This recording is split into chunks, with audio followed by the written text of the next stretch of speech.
আমি ঘরেই তৈরি করে নিলাম, ঘরে থাকা উপকরণ দিয়ে খাস্তা।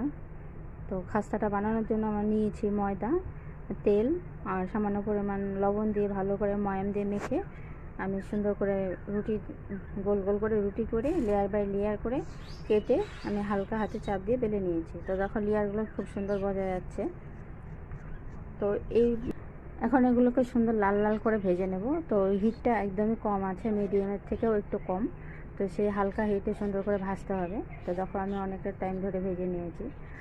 তো ধৈর্য ধরে না ভাজলে এগুলো মুচমুচে হবে না সুন্দর। আমার তো ভেজে তুলে নিয়ে নিলাম কতগুলো। তো আর বাকি যেগুলো আছে সেগুলোও ভাজবো। আর এখানে দেখো চিনির শিরা তৈরি করে রেখেছিলাম। তো শিরার মধ্যে আমি সামান্য পরিমাণ ফুড কালার দিয়েছি। এখন চিনির শিরাতে 5 থেকে 10 মিনিটের মতো ভিজিয়ে রেখে আমি তুলে নেব। এই ভিডিওটাই পুরোটা আপলোড করা থাকবে, তোমরা চাইলে দেখতে পারো।